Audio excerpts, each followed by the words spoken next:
안녕하세요. 긍정의 힘으로 매일매일 다짐하는 긍정아 채널입니다. 오늘은 모처럼 전철을 탈 일이 있었습니다.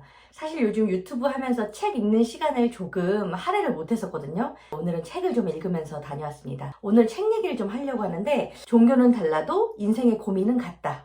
이 책은 성진 스님, 김진 목사님, 하성룡 신부님, 박세훈 교무님, 이 네 분의 성직자가 모이셔서 이야기를 나눈 내용을 토대로 쓰신 책이거든요. 다양한 챕터가 있는데 저는 오늘 여기서 이야기한 챕터 중에 돈에 대한 이야기를 드려보려고 합니다. 돈이 행복의 제일일까? 라는 주제를 가지고 네 분이 말씀을 하시는데, 인상적이었던 내용을 몇 가지 말씀드려볼게요.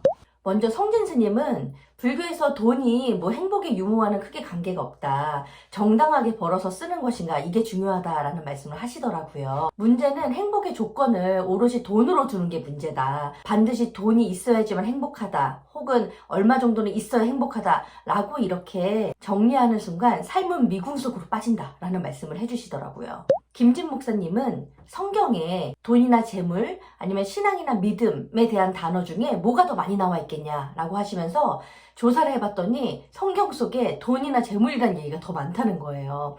그게 시사하는 바가 두 가지가 있는데, 하나는 그만큼 우리에게 돈이란 것이 중요하다라는 거, 두 번째로는 성경에 그만큼 나와 있으니까 돈과 신앙은 그만큼 밀접한 관계가 있는 게 아니겠느냐, 이런 이야기를 하십니다. 돈이라고 하면 뭔가 좀 부정적으로 생각하는 경우가 많은데, 이거는 아무래도 돈을 탐욕, 욕망 같은 걸로 자주 결합하면서 생각해서 그런 것이 아닌가 하는 이야기를 하시면서, 어찌 보면 돈은 참 중요한 것이다. 왜냐하면 세상을 이롭게 만들 수 있는 굉장히 유용한 도구일 수 있기 때문이다 라는 말씀을 하시더라고요. 그래서 돈의 부정적인 생각보다는 나눔과 사랑이라는 가치를 빗대서 생각하면 훨씬 좋을 것 같다, 이런 얘기도 남겨주셨습니다. 하성룡 신부님은 돈이 많다고 부자가 아니라 마음이 여유로운 사람이 부자다라는 진짜 성경에 나올 법한 말씀을 해주시는데요. 결국 돈이 많아도 마음의 여유가 없으면 불행한 것이 아니겠느냐라는 거죠. 우리 사회가 너무 돈 하니까 돈에 얽매여 살아가고 있는데, 정작 우리가 놓치고 있는 가치는 없는지, 중요한 것들을 잃어버리고 있는 건 아닌지 생각해 볼 필요가 있다는 말씀도 해주셨어요. 박세훈 교무님은 돈과 행복에 대한 흥미로운 통계에 대한 이야기를 하시면서, 이제 벌이가 많아질수록 행복감이 높아진대요. 근데 어느 정도 이상이 되면 더 이상 행복감은 높아지지 않는다는 거예요. 결국 돈과 행복이 비례하진 않는다라는 이런 중요한 이야기를 하시면서, 우리가 돈 없이 살 수는 없지만 바르게 구하고 올바르게 쓸 수 있어야 되지 않겠냐라는 말씀을 남겨주셨습니다. 여러분들은 어떻게 생각하세요? 돈이 행복의 제일인가요? 저는 돈이 행복의 제일이라면 지금 이 일을 하고 있을 것 같지는 않습니다.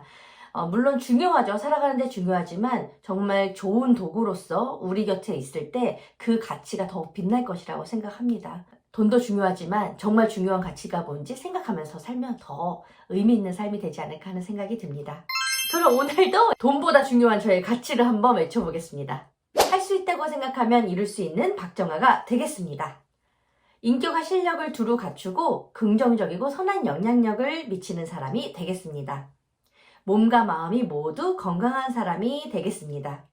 여러분, 우리 소중한 가치가 무엇인지 한번 생각해 보면서 사시자고요. 그럼 매일매일 긍정 하세요. 안녕.